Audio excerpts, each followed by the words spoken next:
Alright, this is our handy dandy video to teach folks how to do breakout rooms. Woohoo! Super fun. Alright, I'm the host. You get to, it's a little psychedelic, get to see me in a couple of places.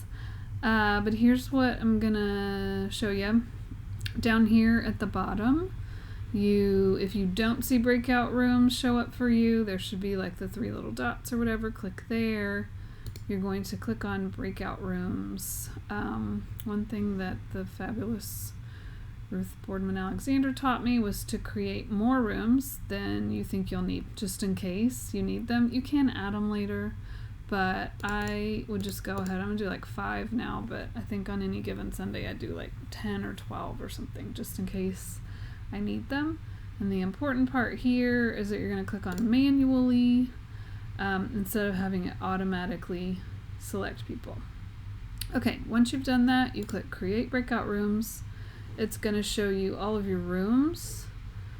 And then here, when you click on Assign, it shows you all the people that you have to choose from. I don't have very many participants tonight to show us how to assign them, so that's not as great, but I think you can still get the idea. So how we've been doing it at Hope Fellowship, and I'm not sure if Billy did it differently when he did them this past week, but what we're doing is that we're sending kids out first, the youngest child. I think you need to check with Who's Doing Youth to see if you're sending them out with the kids or they're staying for the intro that the adults get before they've been going out. That's what they have been doing, I believe. So what you do is you're going to take and assign kids first.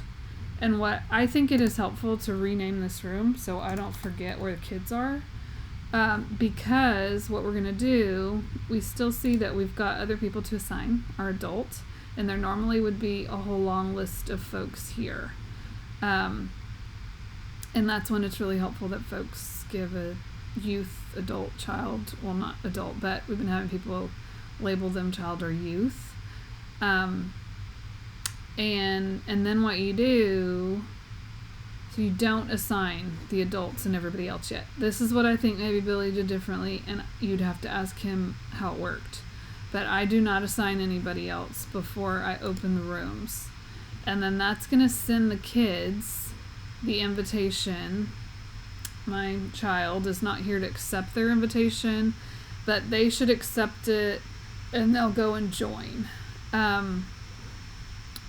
I think that Billy went ahead and assigned everybody, opened all the rooms, but then just told adults and youth not to accept their invitation yet. Now, I personally was with my youth who didn't understand that, and he had gone and joined his breakout room, and then I told him to leave it, come back to the main session, and he went back and joined it later. So I think that's some of the confusion, that if you assign people and you open the rooms but they're not supposed to go yet, they get the invitation and then people could accept it and not know that they were supposed to wait. So, but the thing is then, once you've already opened all the rooms, what I've had to do kind of lightning speed is once it's time, I don't want to join it. Once it's time to, for the adults and the youth to go, you'll have to really quickly go to assign to, and then you have to go through each person's name and assign them to a room. So how I usually do it is that first I would find all the youth, assign them, so you have to go down the list, individually assign them, they'll get the invitation and go to their room. Then I go through the adults and I do the Spanish speaking room first. So just like this, sorry it's hard, but there'll be a long list of names and you'll just select them one by one. So I go through and I'm like, you're in Spanish, and I will name one of these rooms the Spanish room. Although, I don't think I can rename the room once I've opened some. I didn't think about that. So I would have named one Spanish before. And so then you'd go through, assign the Spanish speaking group members. And then I would go through the rest of the adults, and I just literally like dump people. I go down like 1, 2, 3 in room 3, 1, 2, 3 in room 4, 1, 2, 3 in room 5 until I get everybody to 1. So I'm not real thoughtful of like who's in a group together because I don't have time.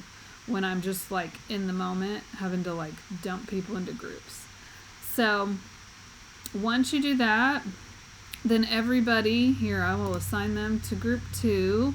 Everybody's been assigned, and let's pretend like they accepted their invitation, and then they wouldn't be in here with us anymore. Here, I can make the one sitting next to me go and join their room. So we should lose the Eden one. Yep. Okay. So she went and joined her room, and this adult would have joined theirs. Okay, then when you're in breakout rooms, you can broadcast a message to everybody. It goes to everybody. There's no way to send a message to like one group and not another. So if you're saying something like, adults come back to main room, you can send that to everybody. And that went out. The kids are going to see it too. So you can also send one like to the teacher of the kids, session. Like, I'm going to close, come back in 5 minutes, or come back in 2 minutes, or I'm about to close your room. And you can do things like that. There, I don't see it on here. There's usually a little thing where you can make some preferences about like how long people have when you close the rooms before they come back and things like that. I don't see it on here, so can't show you that.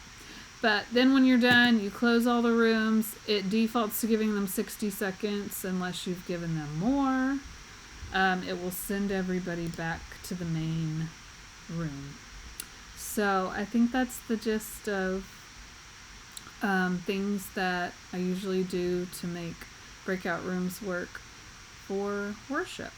If it wasn't clear, so the children usually go out first, then the youth and adults go out second. All right.